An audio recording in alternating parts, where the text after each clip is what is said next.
The Fargo Five, I'm Conrad Fargo. We are going to find all about Fargo, North Dakota by hearing the real stories of real people, one person at a time. Today we have Dr. Marit Hordvik. Hello, Dr. Marit. Hey, Conrad, how are you? And you had just told me, so we had never met each other before. You're also the president of the Nordic Culture Clubs. That's what you're doing here today. Right. But I didn't know yet you were a doctor, a medical doctor.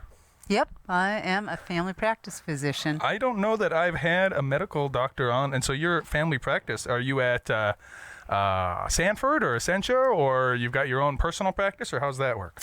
Well, I was at Dakota Clinic, which then became Innovis, which became Essentia for close to 20 years. And then I was at the VA for 2, and now I've been at NDSU Student Health for the last 10 years. Well, there's been a lot of shakeups in the last 30, 40 years, I feel like. There has been, and just the introduction of what we call EMR, the electronic medical record, has changed a lot of physicians' minds about staying in practice. Oh, well, tell me more about that. So you're thinking of getting out then? No, okay, I'm not. But you've seen a lot of your colleagues. A lot of colleagues have retired early and left. Yeah, because of the EMR. Well, partly, certainly, and I think the climate has changed. So you got your medical doctorate. When was that? That was 1980. 1990. I graduated from UND. Don't make me older than I no, already am. I'm sorry. Yeah, no. Didn't mean to. It's okay. So in the 90s, you graduate with a doctorate, and you join up at not Innovis, but where was it? It was at that time Dakota Clinic. Dakota Clinic. What made you want to become a doctor? I am not 100% sure, but I know I decided when I was 3 years old that I was going to be a doctor. Oh, my goodness. I had a lovely pediatrician, and I just thought, I suppose there were no women except in the nursing position. I thought I can do that. But when you were, in your graduating class, there had to be a lot of other women by the 90s, right? Or not as many as you think? There was about 50-50 or maybe a little more, a few more women. But at the time I was 3, there wasn't. So I know it's kind of a strange way to And that was things. up there in Grand Forks. Right. And then you decided you got your first position down here in Fargo. Yep, and I'm originally from Fargo. I'm actually an NDSU grad, so. Okay, but you, because you were telling me before, you're from North Fargo. My family is also from North Fargo. You knew some of them. You went to kindergarten with one of my uncles. Yep, and I think I graduated with him too, so. Go Fargo North. And so you've been in the medical profession for all of this time. And that's changed so very much. Do you have any thoughts on the big change? I feel like when Sanford came to town and took over, because Medicare was always the big, I think it was Medicare was the big fish then, right? Right. Why did you choose to go work for Dakota rather than Medicare? That was just where the position was open, or did you have a mind of it? No, actually, both my husband and I are family practice physicians, and my husband went with Sanford and was there for about 20 years. It was then Merit Care, and we basically chose the people we wanted to work with. So he found a group up in North Fargo, and it was just a great fit, comfortable, and I found a great fit out at the West Acres Dakota Clinic at that time. And so when you say the people you want to work with, meaning the other doctors in that practice? The other doctors and the other nurses and the staff. And so your husband was in the Northport Merit Care that is now the Sanford. Is he still practicing there? He's actually been at the VA for a little over 10 years now in primary care. Yeah. Oh, okay. So you both made the switch to VA. We did. He went first, and then I joined him. What motivated that switch? Just a lot of... I don't know, you kind of burn out a little bit. There's a lot of political thing and a lot of changes going on. Like internal politics stuff. or national politics? Like more internal politics of like the corporation, and then when things switch over. And it was just time for a change. Okay. And you think a lot of that has to do with the EMR? Well, I think some of it did. That was a huge change, and it wasn't an easy transition, My understanding is that, in recent years, and I've worked actually with some people on the fringes of the medical field, no doctors, but I sometimes work with small businesses to help them get up and running or expand. I do some consulting time to time, and I found it even on the fringes, like they have all of this documentation that they have to do. They can't hire somebody to do it. They have to be the ones who do it.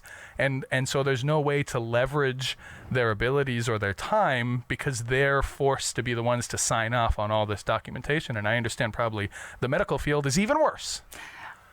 There's a lot of documentation. Part of my issue was I also have 4 children. Oh. And trying to be a mom and a physician and deliver babies and do the ER and hospital and everything. It was a lot. And literally the kids would go to bed and I'd be dictating or doing work, till 11 or 12 and then get up at 5 to go to the hospital and do it again. And I was pretty cranky. My youngest daughter tried to give me some ideas for different jobs. She thought I could be at the bakery at Hornbacher's or maybe the dollar store. And then she actually told me once that maybe I should get a job like her dad. And I said, we have the same job. And she was shocked because he didn't do the hospital or the call or anything. So just even the kids knew it was time for a change. So yeah. Well, and so nowadays, how long have you been with the Nordic Culture Club? I mean, where did that fit into all of this? Well, I've been with the Nordic Culture Club, I would say, about 5 years. Oh. And I was... And you're already the president. That's all it takes, huh? Yeah, pretty much. So I literally came as the Daughters of Norway representative, which is the newest club in the area as far as the Nordic groups. And that club opened in 2014, and I'm a charter member there, past president, and some other positions. And since we were kind of new, we were invited to join this Nordic Culture Clubs to help with the festival. And so I became their rep, and shortly after I joined as their rep, the president said she wasn't going to be continuing her position.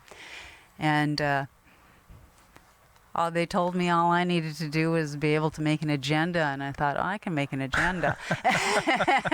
And I still have the position. How many people? This is talking about being on the board, right? Right. So how many people are on the board? There are like less than a dozen. There's it's a pretty small. I believe there's 11. Oh, okay. So right now. around in that range. Right. Okay. And you guys have a trouble. So I'm actually on the Northern Plains Garden Botanical. Wait. I can never, it's so many words. Yeah. Anyway, the garden up north, I'm on that board. Okay. And so it's kind of a smaller board like that. Mm-hmm. And we've had struggles from time to time getting people to stay on the board or filling those seats. Have you had struggles like that at all? Or We have, and some of the board members have been on there for, I think, decades. And we're getting some new people in now, as people have, in the past year or so, kind of retired and shifted out. So it was a big surprise for me that we have, because we had a lot of volunteers still. We have people who want to help and be a part of it and enjoy the organization, but nobody wants to be on the executive board, which is kind of strange. Did you guys find that same kind of... Yeah, it's difficult to find or recruit board members. It really is. And so when you became the president, I mean, that's a pretty hoity-toity title. Was that, what was that? What was that like, and how did things change for you? Was there anything that was a big experience as far as? Well, it was the pandemic. Oh. And I never really. I guess I didn't even understand the ins and outs of the group or anything. I really didn't know what I was getting into. I'm still learning. Yeah. But I feel like I'm a little more organized at the moment than I was back in the day. So. That's good. And then, so you guys, how many do, I'm not sure. There are so many.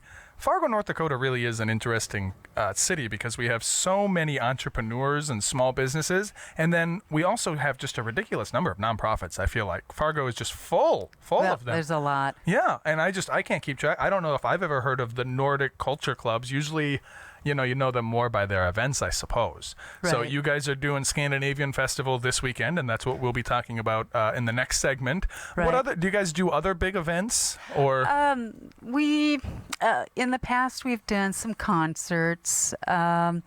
Next February, we're going to have a Finnish group, 6 members coming in to do a concert. Oh, neat. So we're trying to kind of expand a little bit. Yeah. We have a lot of ideas. We just have to have the people and the time to implement it. And what's your connection with the Hjemkans Center? I mean, I feel like that should all be... How many different Scandinavian groups are there in Fargo? Oh, probably more than you realize. Yeah. We've got 6 groups under our wing right now. Oh, and, wow. So there's the Daughters of Norway, Sons of Yeah. Norway. We've Oh, got yeah. the Red River Danes. We've got the Icelandic Club, a Swedish group, and the Finnish group. Wow. And then for a while we had Sami Circle, but I don't believe they're real active, but they would still be considered under, as part of this group. Yeah. And then, I think we've got the Edvard Grieg Society of the Dakotas is in the area. Yeah. And they're fairly new also. I'm sorry, the... Edvard Grieg Society of the Dakotas. Edvard Edvard Grieg. Grieg, not Greek. I No, was like, not Greek. Greece is the Grieg. other way, right? Yeah, Okay. he's a pretty famous composer. If you've ever heard the Claritin commercials, dee dee dee dee dee dee, Okay. that's him. Okay. Yeah. Very cool. I and- so much ethnic pride of being from the north in the north. Absolutely. So that's, very cool.